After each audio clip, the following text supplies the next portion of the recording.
And what is up? Welcome in a Thursday episode of GC Live, also known as the day after Nyckoles Harbor Day at South Carolina. Of course, the Gamecocks getting their guy on Wednesday. A long, I don't want to say excruciating battle, but it was a back and forth battle to the very end. South Carolina outlasting Oregon.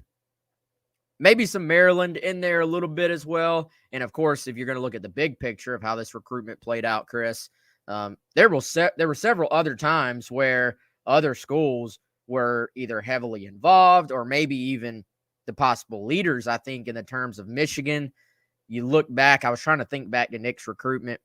There was a stretch where LSU was mentioned as being a major player here. There was a stretch where it looked like Georgia might be about to hop in and be a factor. Miami tried to get in and sort of make a run late. So a very interesting recruitment. We talked about it on the 107.5 show.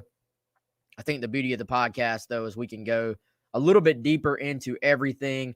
So if you listened to the show earlier, there will be some carryover, obviously, but I think we'll be able to dive into some things a little bit more, man. And let's just start, I guess, big picture, the impact of getting Nyckoles Harbor just currently. I mean, the level of attention this thing got, the perception. Somebody on our comment section earlier today basically said, the Gamecocks are putting people on notice, putting fans for other schools on notice.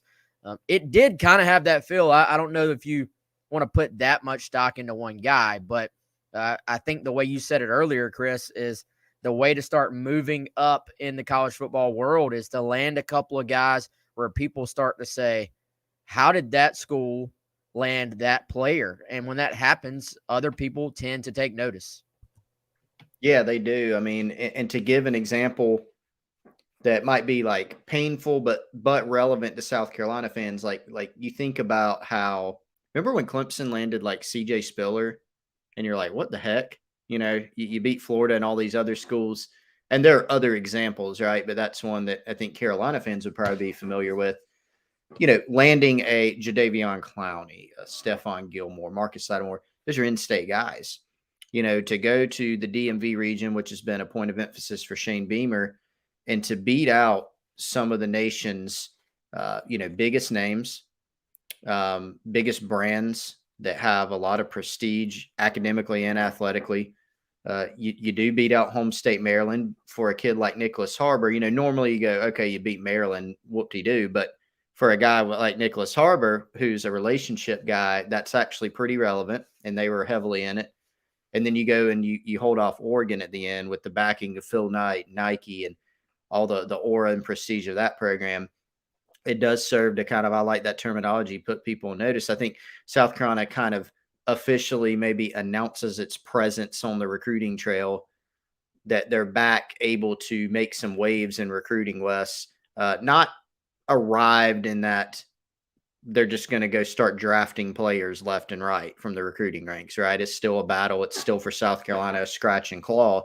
But this does illustrate that there is zero doubt that Shane Beamer has leveled up the recruiting at South Carolina from 2020, December 2020 for his first 2021 class to now. Each class has kind of stacked and progressed upon the other. And I think there's evidence of that even if you look forward to 24, Wes. Like the start that South Carolina's off to with 4-star commitments, probably more on the way in the near future. You just kind of look at the quality and it continues to get better. So Nyckoles Harbor, I don't even want to say a cherry on top of a really good, in many ways, 2023 class. He was, because it was late, but just such a significant get in more ways than one here. Yeah, a couple questions throwing in here on our chat line. Aaron says, any word what number Harbor will wear? Have not heard that yet. Joey Sox asked, did Harbaugh flirting with the NFL play a factor? I can't say with complete certainty, but it certainly seemed that way, I think is a fair way to say it. And I mean, Michigan, that was a real threat for a long time with Harbor. And I can tell y'all, the family, I think, especially there was a stretch there, it all kind of runs together, but from what I remember during the season, like during the college football season, tons of Michigan talk, and his parents really liked what they were hearing from Michigan. And, I think the factors involved there, Harbaugh, I mean, it's a yearly thing right now, flirting with the NFL. Then, Chris, he's staying at Michigan. But then it's, he's staying, but maybe not quite. It's still, the door can still be open. I think some of that stuff, that weird stuff with their offensive coordinator that I don't really know all the details on, that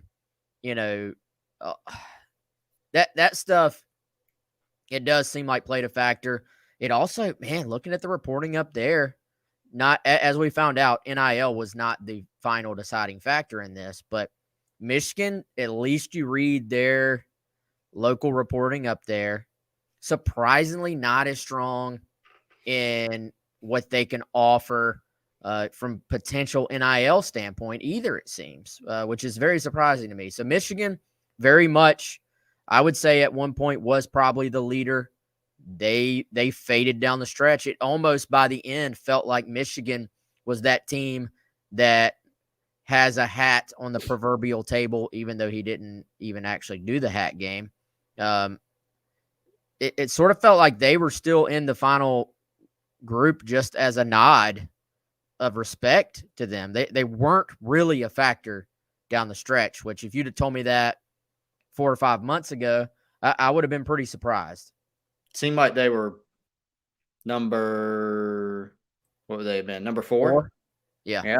They're probably 4th at the end, which is, I agree with you, man. I mean, like in August, I went and I'm going by your timeline because you told me earlier today it was August, so I'm going with that. I think it was August. I think it was before the football season. I went to DC, met with Harbor, talked to some people at the school, and I walked out of there thinking this is South Carolina or Michigan. And I think got some good vibes either way. I actually walked out of the school at that point, Wes, going, I think it's South Carolina right now, but also knew that there'd be a long road ahead of that. And I think after that, there was still some ebbs and flows. There's a lot of South Carolina talk at that time, kind of nationally, Wes. And then you're right. Once we kind of got into the season, it seemed like the Michigan stuff picked up a little bit more. So, again, for a high academic kid, a high academic family that really prioritized and valued that aspect, it was every bit as important to them as everything else. There was a lot of appeal, with Michigan and the Michigan man thing. But in the end, I think, and they had good long-standing relationships too. I tend to think it was, like you said, the Harbaugh stuff and the fact that I think some other schools just had a little bit more of his heart in those schools at the end of the day. Yeah, and this was a complex decision, it seems like. Every player lists out, if we do an interview, Chris, I don't even ask this question anymore. I feel like, I don't know, it gets tedious. But you used to always have to ask, hey, man, what are you looking for in a school? It'd be the same stuff every single time. What are you looking for in a school? Well, I'm looking for good academics. I want to play early, relationships, looking for comfort level. Same stuff. But most guys have maybe a thing or two that are going to be most important to them, I feel like, even if they don't say it. This case, I mean, talk about all the contributing factors that were going into it. No school was going to be perfect as far as directly checking every single box or leading. If you were going to list them out, like you take the top 5 and then let's not even do check boxes. Let's say relationships 1 through 5. Which school was 1? Which school was 5? I think South Carolina ended up being 1 in that box. I think that may have been the difference ultimately. But, Chris, I also think Carolina was not 5. Like if you were taking the final 5, you wouldn't put a 5 by them in any of the other boxes. Like I think they checked enough of all the other boxes as well. If you were, let's say, South Carolina, even when Beamer first got here, and you're really just starting to build this thing up, maybe the relationship doesn't have an opportunity to even win out because you're just not quite in that conversation yet. I think the trajectory of the program, the progress of NIL at South Carolina, the relationships with current players and other commitments, this feels like it was a total, complete decision. Like all those things were wrapped into this package. But ultimately, I think relationships is the word that that fits. And that's why when, not to kind of, certainly not trying to speak ill of any reporting or the people that are reporting these things, but you saw some stuff, for example, out of Miami that was kind of like South Carolina's not really in it. And there's your first red flag, because they are, obviously they were, and they are, because they signed him literally, but they didn't come out of nowhere to sign him. They were always there. And I think some schools a little bit probably overplayed the NIL thing of, okay, this is a big time kid, a 5-star who rightfully so is thinking about and considering, his branding potential, his financial potential, whether that means through brand deals and what he does on the track and on the football field, whether he think about being a surgeon, that's obviously a really good, profession to get into, which he wants to do in the future. I think some people overplayed that, right? Like you saw some stuff out of Miami saying, well, he can maximize his NIL potential in a big media market. Well, that sounds good. That sounds like a nice pitch from Miami, but is that what the kid is actually considering? Is that how he's looking at it? And as it turns out, it wasn't, right? So Nick Harbor is a guy that could go about anywhere and bring that program his name recognition and his branding. And it wasn't as important to go to the biggest name school. If that was important, Wes, then his top 5 would have been Alabama, Ohio State, Georgia, Southern Cal, whatever, Notre Dame. I mean, whatever the biggest college football brands are. And that wasn't the case. A very eclectic, unique mix and group of schools. And so Miami, I think their play was, hey, NIL. That's kind of the vibe you got. And that wasn't going to resonate or get it done with a guy like Harbor, who considered every single aspect that you possibly could. And to your point, relationships. I mean, Shane Beamer pointed it out several times yesterday in his press conference. He really felt like that's what it came down to. We heard the family talk about it along the way. We heard Nyckoles Harbor himself talk about it. The relationships were really a differentiating factor for South Carolina. Yeah, and I really got the feeling talking to his dad, man, that the relationships with those other guys that are coming to Carolina was maybe a little bigger than has been let on or understood. So I thought that was interesting. This DMV. Sometimes you wonder this whole idea of a pipeline, right? Like that's something we talk about a lot. How can they build a pipeline to this area? Sometimes a pipeline only lasts as long as your most recent class, right? Like it may get you in the door, but then you miss on the guys for a couple of classes. And it's, oh, well, so much for that pipeline that we're talking about. In this case, though, it may be sustainable.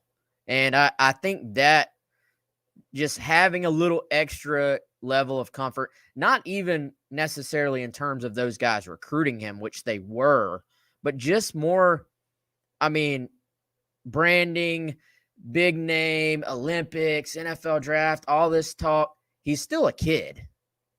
He still needs to, and I believe he recognized, he still needs to be happy. Like we talked about that on 107.5. This is not just a business decision. This is not just numbers. What makes the most sense on paper. Ultimately, and he still to this day brings up that first visit to South Carolina. It must have had an impact, man, to still bring it up to this day. Yeah, clearly. I think South Carolina made a lot of, when I say decisions, that is going to sterilize it, or whatever, kind of put the on paper vibe, as you said, Wes. But when I say decisions, it was just things that were organic that South Carolina did that happened to strategically pay off. So that Beamer did. I don't, there can be something that can be strategic but also genuine at the same time. So Shane Beamer literally greeting Nyckoles Harbor as he pulled up. I don't know if Shane Beamer was like, "I'm gonna do this because it'll really resonate with him." I mean, I'm sure you think about those things, um, but it's also a very genuine thing. I mean, this is a kid that he first learned about when I think Nick was a freshman. Beamer was recruiting another kid at that school that Oklahoma ended up landing, and so you do that. You look at Wes, the fact that South Carolina sent several assistant coaches out to Nick Harbor's track meet all the way out in Lubbock, Texas. And we're there. First of all, the only school that had coaches there, and they were there for about 7 hours. And I think Nick ran 2 races, and since he's so fast, the total time was probably 26 seconds that they saw him race, and they were there for 7 hours. And so Harbor's family member, at least his father, were there. So those things resonate, and it's a great point on Pup Howard, Spencer Rattler, Montague Rames, all the DMV kids, like that kind of organically happened. Shane Beamer mentioned it during his press conference. He didn't have to constantly tell the guys, well, we'll go do this. Like they're doing it on their own, which I think further cements, the type of culture that Shane Beamer is building that really helps you recruit at your school. And it did in this case. And now it's becoming a trend, man. You got guys, and we'll dive into this here in a second if we have time. But while we were on the show here, Elijah Caldwell, new South Carolina commitment, one of the last guys in the class, he tweets, he basically tweets to Mazio Bennett, who's going to announce tomorrow at noon, hey, man, join the fam. I don't know exactly what he said, but it's kind of like one of those things when guys see other prospects doing it, other players doing it, they want to get in line and do it as well. So it's kind of becoming a trend, I feel like, among the guys that are at South Carolina. And that's really what you want. You want your players, you want your current guys to be invested in building it to where it's not just recruiting pitches. It's not just the staff doing it. It's your actual players who are putting forth the positives of what your program is all about. But I will say this, man, getting back to not on the field, but to the coach side, the actual recruiting side of it, like you said, some very sharp decisions in this to send everybody out there to Texas for that. And yes, to sort of reiterate, Beamer being involved way back when the kid from Archbishop who actually went to Oklahoma, and Beamer was at Oklahoma.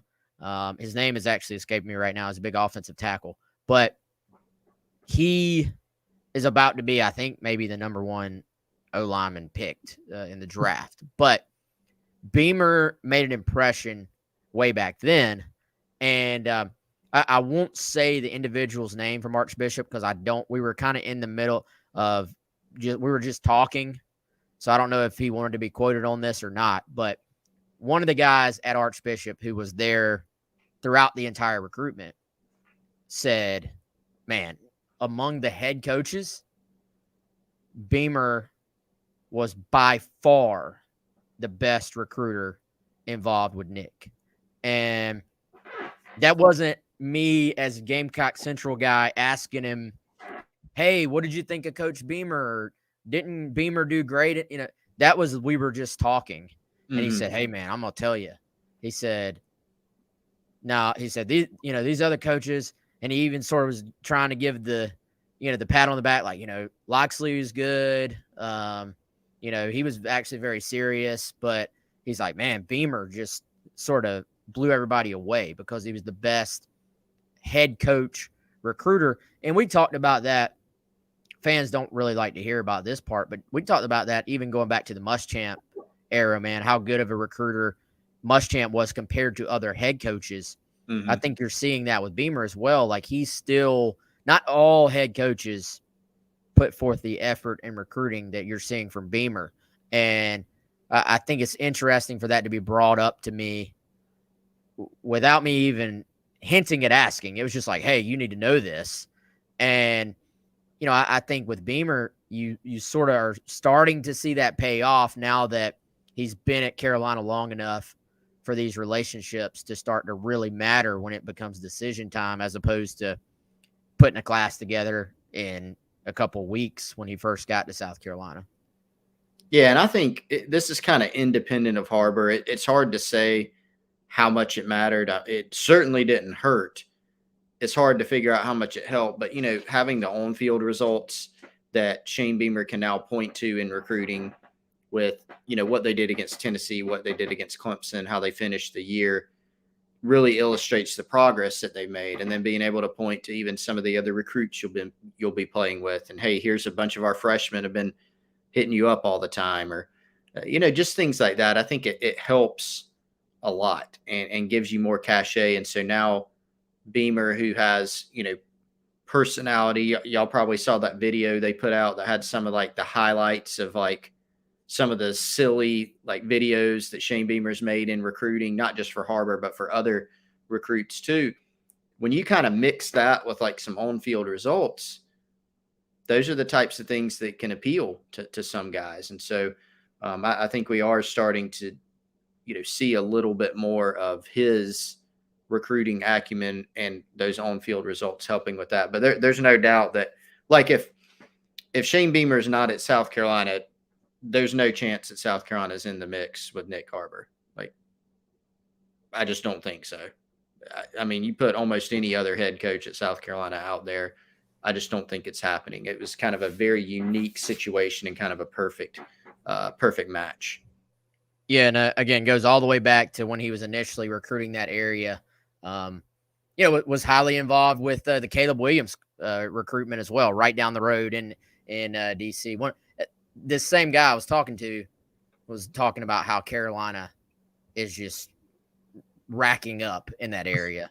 And he was like, look, man, he said y'all because, I was covering Carolina. But as Chris, as you know, you get sort of like lumped in. Yeah. Said, man, y'all need to recruit every sport up here. I was like, well, I can tell you football is. I don't know about the other sports, but right. Like, y'all need to just come get everybody here. But did you catch us, by the way, Anton Harrison, that offensive tackle you're talking about? Did you catch Beamer yesterday? Said that he thought it might have literally been the first message he got after Harbor committed was from Anton Harrison. Sent him a DM on Twitter congratulating him. So that was, another pretty cool, just a little cool moment from yesterday. Yeah, really cool. I still have not being there and then trying to get content up and then trying to get back home safely. I still have not listened to the Beamer presser. I've seen some of the quotes. I know there was a lot going on there, but man, crazy day. And Chris, kind of unprecedented. We talked about this on 107.5. I do want to unpack it a little bit here on the podcast, here on the show, but I mean, we've seen Carolina get 5 stars. We've seen them win. The Jordan Burch battle was, that was a big boy, the absolute definition of a big boy recruiting battle. They won it out. Did Jordan Burch pick South Carolina if he didn't live 5 minutes, 10 minutes from the University of South Carolina? I would say probably not. It was a huge win at the time. They had to work their tails off for it. However, to now go way out of state, land a guy like Harbor with the national name that he has, 5-star guy, 5-star athlete. This kind of is unprecedented. I feel like for South Carolina, which means that is noteworthy. Yeah, it is, man. I mean, we were kind of going through it earlier. In terms of consensus 5-star guys, Marshawn Lloyd, he was a 5-star some places. I don't think he was a consensus one. Chris Culliver, not a consensus 5-star. So this is kind of a historic moment for South Carolina. Mentioned some of the guys earlier, Clowney, Lattimore, Gilmore, some of the big-time recruits that South Carolina's landed that are of the highest rated variety. Birch, as you mentioned, not out-of-state guys. And so just going back to how we opened the show, just another signal of kind of the recruiting power and recruiting prowess that Shane Beamer is now bringing. Now, that doesn't mean now that South Carolina's fully arrived and now they can just go start picking and choosing, even out of the DMV. They're still going to get in some battles there. They've obviously had a pretty good track record lately. I think they can continue that. There's some indications that they can. Dylan Stewart from the 2024 class, who's one of the top edge prospects in the country, is a guy that's publicly multiple times listed South Carolina as his leader. I think they'll probably end up having to go down to the wire on that one, Wes, as well, but they have a shot. This doesn't mean they're going to start going into Georgia and signing 5 stars, 4 stars left and right, but it does show that they're starting to make some headway. They're starting to up the quality of their class year after year. I mean, just go look at it. Look at 21, then 22, then 23. Each one building on the other, each one better than the other. And 24 has a chance, to be one of the better classes in a really long time, Wes, if things continue progressing for South Carolina. But yeah, definitely, it just shows a good strategy as well to go into, to kind of pick the DMV area as saying, hey, we're not going to have, first of all, you're not going to get 20 guys from the state of South Carolina that are good enough to make you a championship program year in and year out. You're just not. It's the way it is. A lot of good football players here, not 20 to 25 a cycle. You go into Georgia, that's a meat grinder. You need to get some guys from there. You need to sign some guys from the Carolinas, Georgia, Florida, et cetera. But where can you go spot recruit and be strategic? Well, the DMV is a perfect one because South Carolina is the closest SEC program. Shane Beamer, Torian Gray, they have ties up there.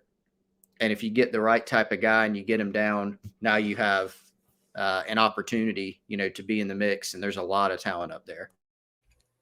This could be an entire show unpacking the blueprint that South Carolina is following right now.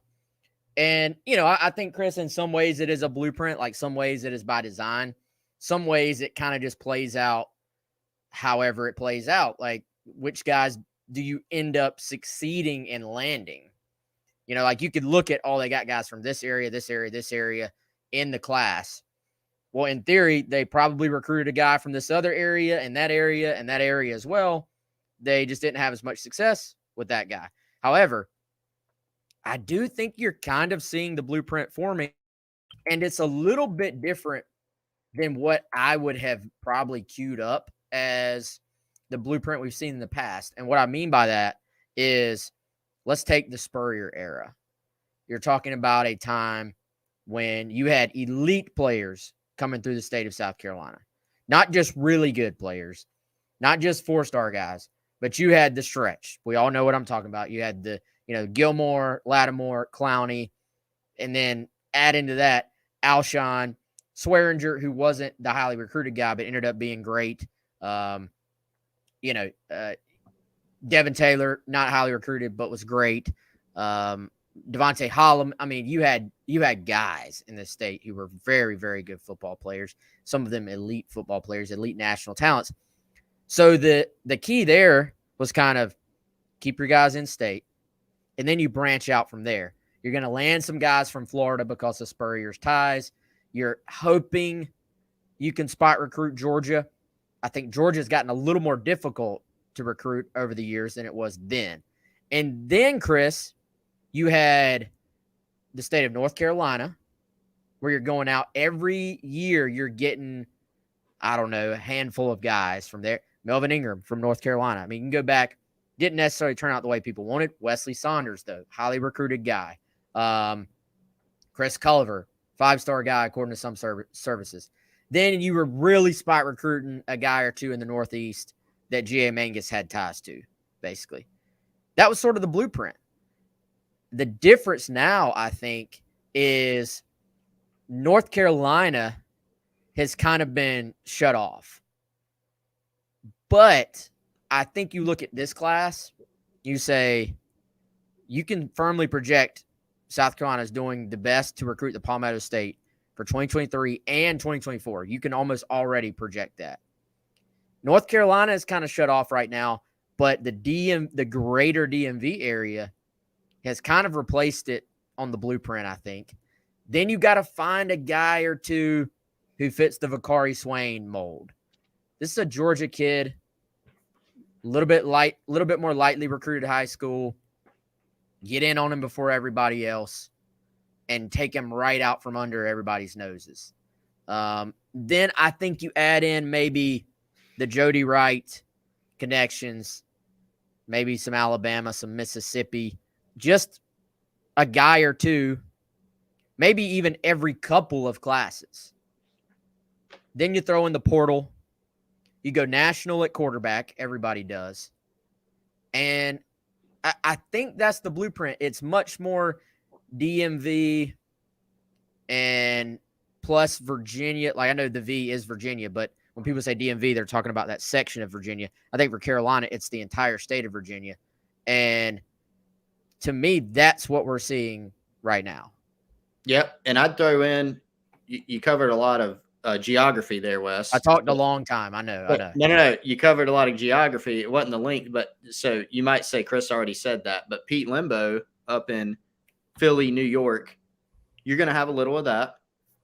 He's got some ties up there. And certainly, like, the hope, I do think South Carolina needs to do as a school, they do need to do a little better in North Carolina. I know that, look, North Carolina, the schools in the Southeast are always going to recruit North Carolina. And then you're going to have, Penn State and Ohio State. I mean, you're going to have all those schools recruiting North Carolina as well. And UNC, certainly the way that they've recruited under Mac Brown, kind of that uptick that has turned that faucet off a little bit for every other school, not just South Carolina. Need to do a little bit better there. But I think you nailed it. I mean, spot recruiting some strategic key areas where you have connections. Tennessee will be in there a little bit. Clayton White's offered some guys from Nashville, from Chattanooga on defense in particular.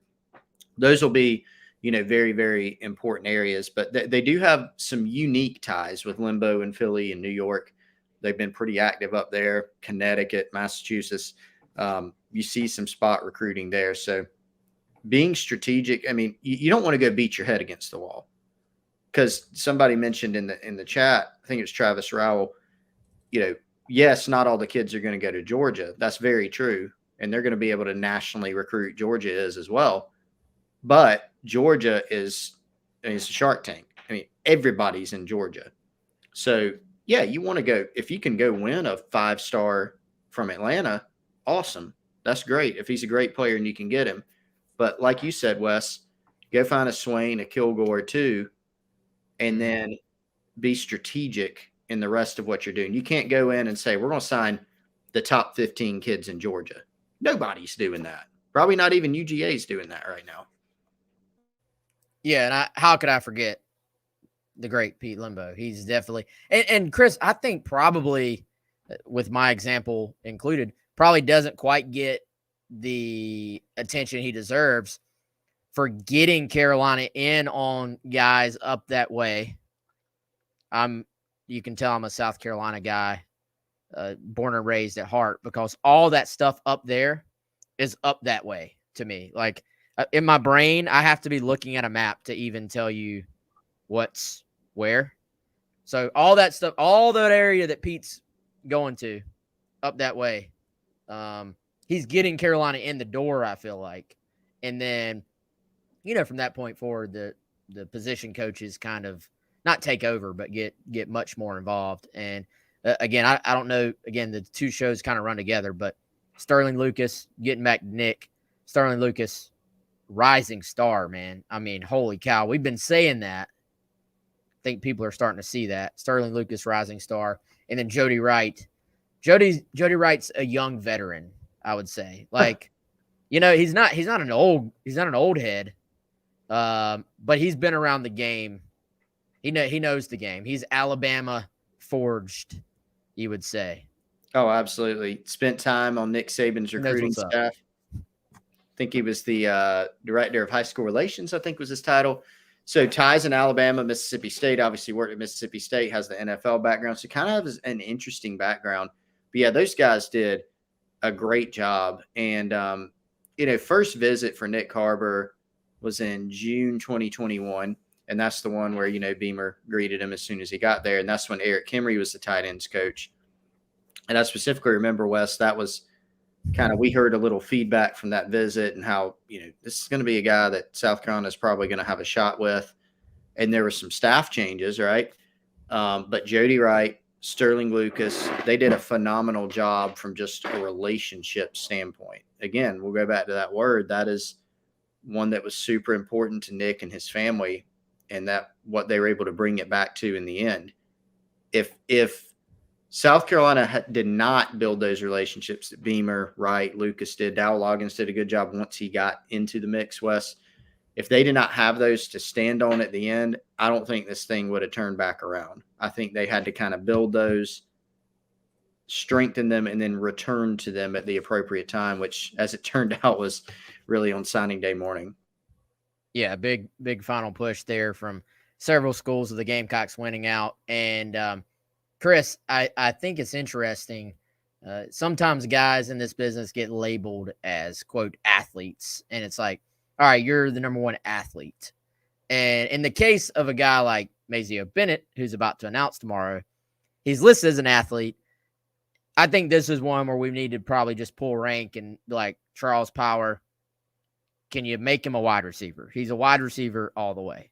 In the terms of Nyckoles Harbor, though, I mean, he's the very definition of what the athlete category should be. He's the number one athlete in the country, according to the On3 consensus.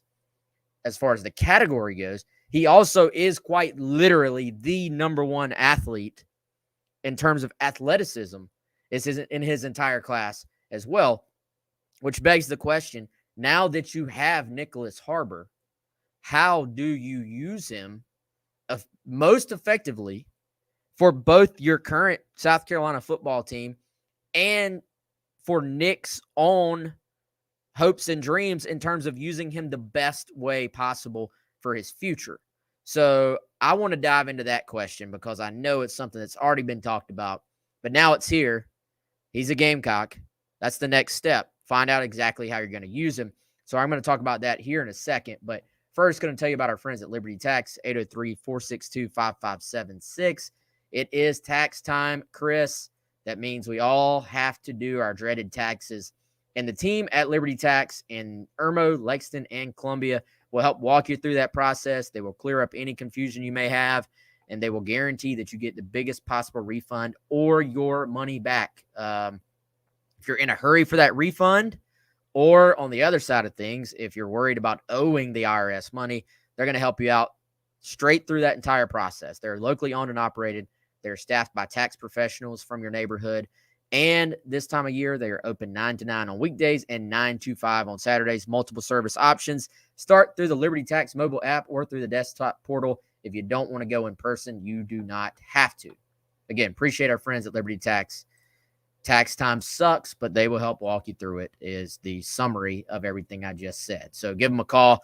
Chris, we started this discussion earlier. It is a very fascinating discussion, I think. The more we talked about it, we had somebody asking earlier, is there any chance Nyckoles Harbor lines up in the backfield as a running back like Jaheim Bell?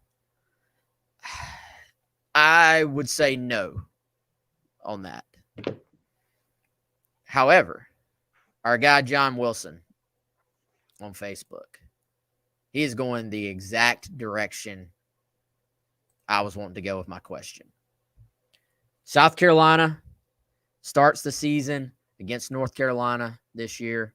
Carolina Panthers Stadium. Big showdown. Spencer Rattler, Drake May.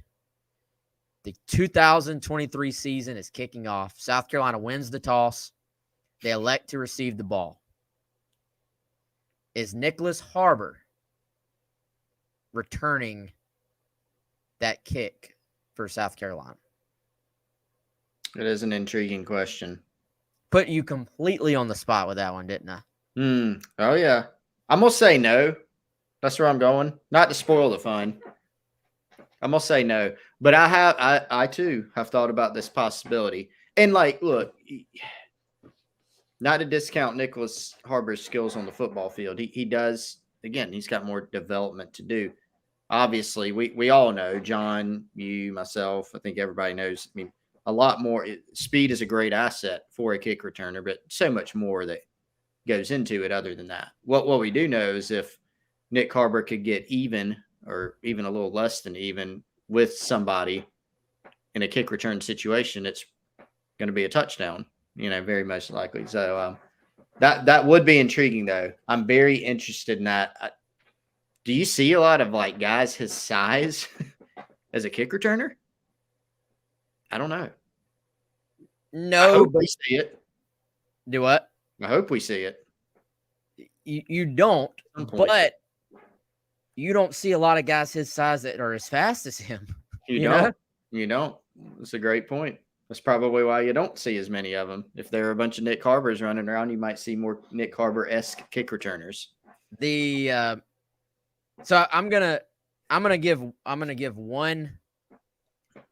an example that will both make the point that he will and won't be the kickoff returner, and that is Xavier Legette. And I say that it can be in either side because, for one, Legette is back on the South Carolina football team and ended up being a great decision to make him the kickoff returner. I was sitting there going, wait, I thought Juju was going to be the kickoff returner. Legette ends up being the guy we saw against Texas A&M. We actually saw some other games as well. Really, really did a fantastic job. Well, also Legette, a big dude, and Limbo, even in one of his press conferences, talked about the value of having size at the kickoff return position where guys are bouncing off of you. He ran through a tackle before taking it to the house in that huge play against Texas A&M to start that game. So you don't see guys that big returning kickoffs, but that could be an advantage to be that big and returning kickoffs. How big? I have the entire vast knowledge of the world in front of me, so I'm not even going to ask. I'm just going to look it up. Cordell Patterson, currently listed 6'2", 220. So still not as much. You're not talking about as much length that is having to go full speed and get hit by other people that are also going full speed. How much does that play into it? That you're putting this guy's, entire frame on the line to get bashed by guys running down there. However, I would be if I have the world's fastest man, it's like that thing of, well, could Usain Bolt return kickoffs? Yeah. At the very least, he's going to be one of the guys when we go out there and watch 10 minutes of practice that is catching kickoffs, right? I hope so.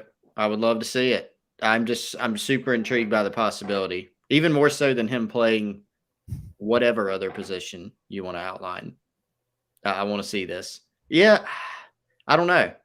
It hasn't come up yet, has it? Like, I don't think anybody's asked Shane Beamer or anybody else or Nick, hey, you going to return some kicks? I don't think it's come up yet, but let's hope it does so we can all kind of test this experiment. I think it would be phenomenal.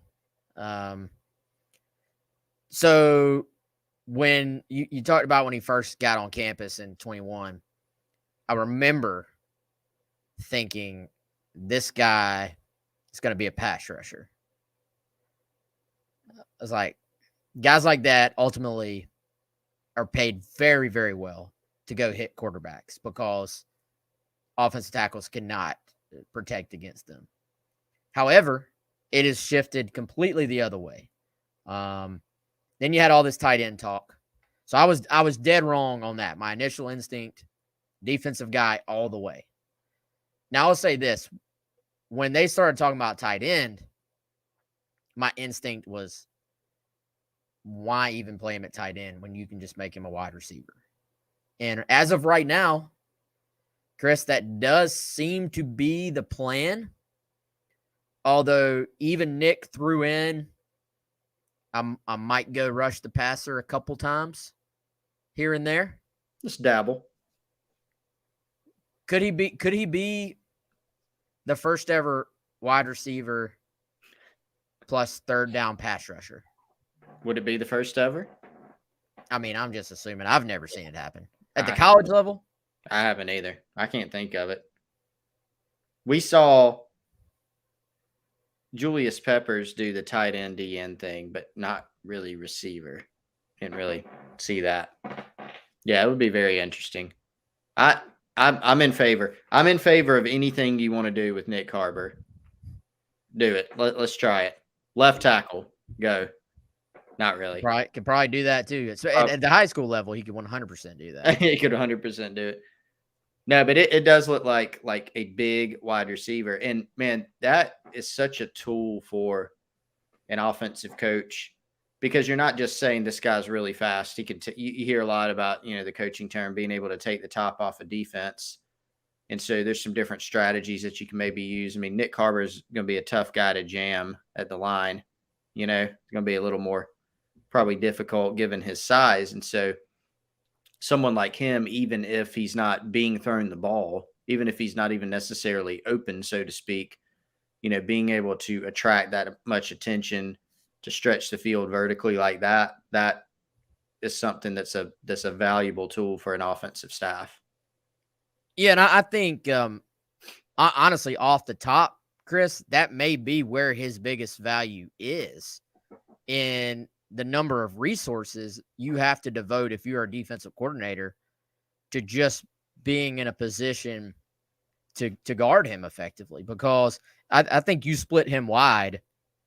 If I'm Dow Loggins, I have a great chess piece here to add to my offense, in that I'm honestly splitting him as wide as possible and making him draw coverage, because he can probably run off two guys. Because you're not going to just guard this guy one-on-one. You can't press him if you're a corner. You get knocked on your tail. And you can't just try to cover him, because in a long distance, we're talking like go route, deep post, long distance, he's going to outrun you. So you have to put that safety over there. That opens up things for everybody else, I think. So I think that's where the value instantly comes. However, I do think, Chris, it is important to have some nuance to setting the expectations for Nick Harbor in year one. Thank you. And I realize completely that we are at the 48-minute mark of this podcast, and we have spent 46 minutes of it telling everybody how great Nyckoles Harbor is. Fully understand that. We are part of the problem, I will say. But let's all collectively try to have a little nuance in understanding this guy is, again, quite literally the best athlete in the country. However, because of the number of things he is involved in, actually played more defense in high school than he did offense. We know about all the time he puts into track. As Fish Addict, you're right. You're right. You're thinking right along with me, man. He says, what is Harbor like as a route runner? He is not going to be a developed player yet as a wide receiver. The physical tools are off the charts. And it's not even hard to see, because speed, size, overall athleticism are all elite. But the nuances of route running, the catching the football with your hands instead of your body, knowing how to position yourself in a 50-50 ball, knowing how to block on the edge. Like, some of that is want to, some of that is size and strength, but there's a technique to that as well. He is the best athlete in the country, but he's also going to be one of the more raw receivers in the entire country as well. So I'm hopeful, since Nick Harbor's name has gravitated over into just Twitter land, where everybody knows who he is, everybody talks to him, they see 5-star by his name, he's not going to be Julio Jones or AJ Green or somebody like that, or Calvin Johnson when he initially arrives. I think that is beyond important that we all accept very early. Yes.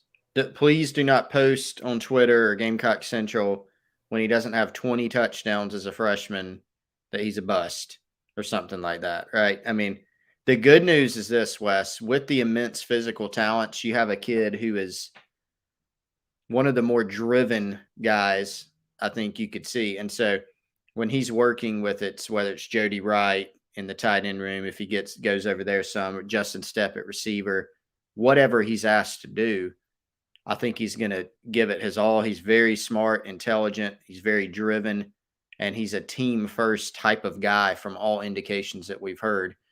Curtis Fry talked about that. Beamer's talked about it. His high school coaches talked about it.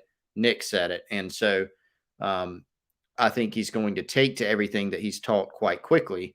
But it is going to take him more time, to, I think, develop, just because he doesn't have as much experience and because he has that kind of the whole two sport dynamic going on there. And I'll be curious to see what that balance looks like ultimately between track. You're not talking about one of these guys who, I'm a football player, but I also just love to run track and I'm good at it. There are very real track aspirations that are here. How does that factor into the football progress as well? I mean, we talked about earlier, man.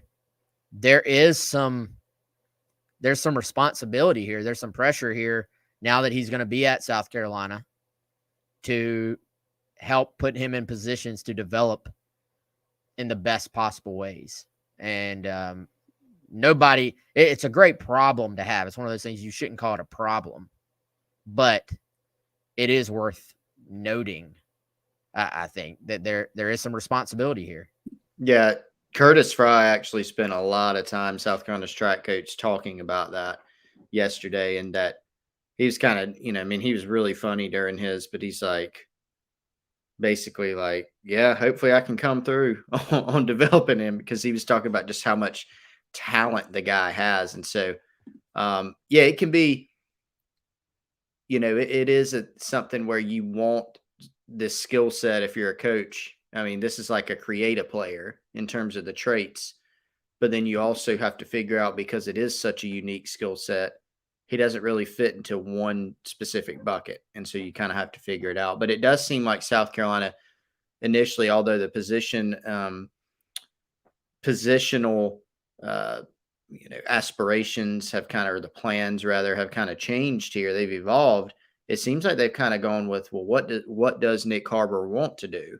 And you don't do that for every player, Wes. Certainly you wouldn't want to build your team that way. And not everybody could be in position to even do that from an athletic standpoint. But he seems to be more interested in being a big wide receiver. And so that seems to be the route they're going to take. So it'll be fascinating to watch.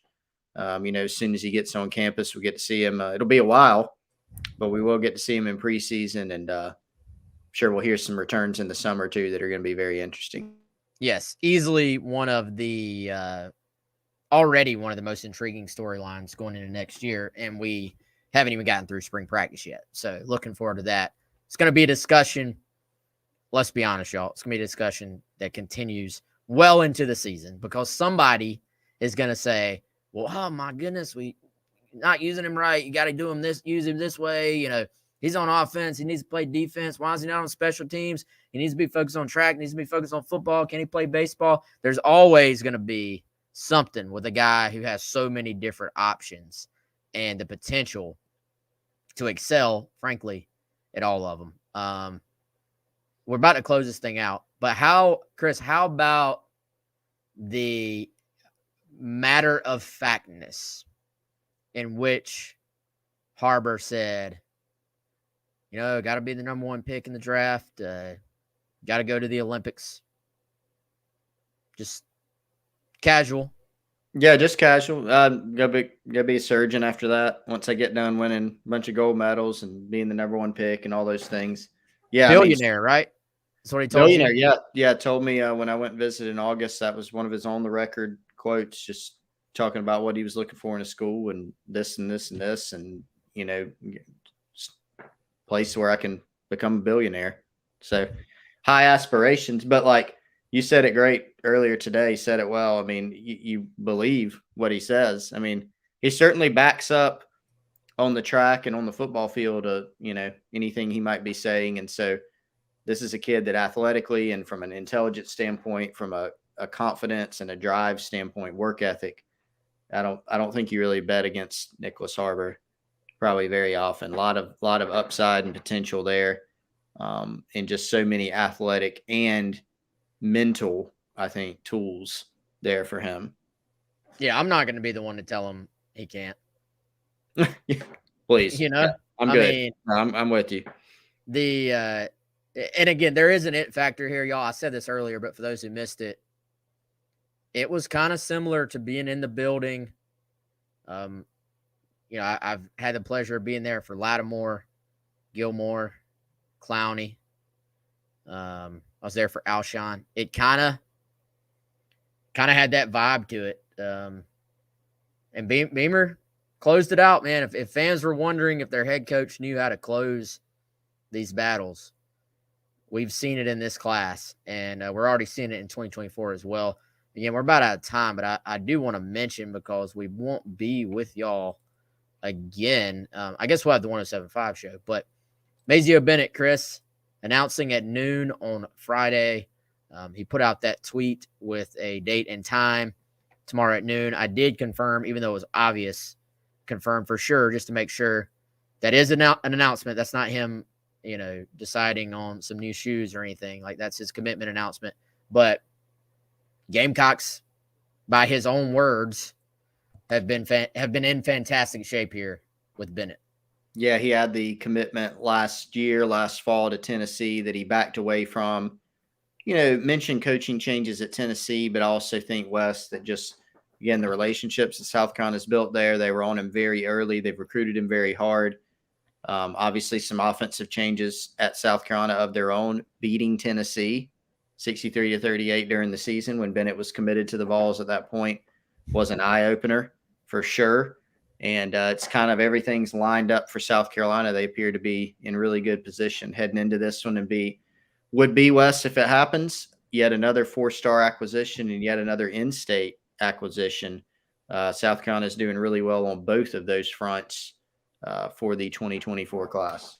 That would be 5 4-star prospects to start the 2024 class, with a shot already at several others. But again, that could be a podcast episode of its own. If if Mazio does pick South Carolina, I should say, we will have complete coverage of the impact of that. I don't think there's a ceremony or anything right now. I think it's going to be a posted on social thing, but we'll have coverage. We'll have complete coverage of all that. But appreciate y'all again.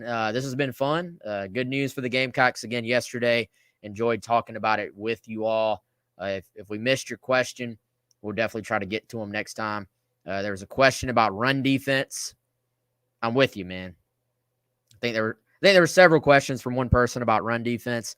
Wanted to keep this one about Nick Harbor and Carolina recruiting, but that no doubt will be an in-depth discussion throughout the offseason, I think. So not ignoring you. Appreciate everybody joining. Appreciate all the comments. We don't take any of them for granted. He is Chris. I'm Wes, and I'm sure we'll see y'all soon.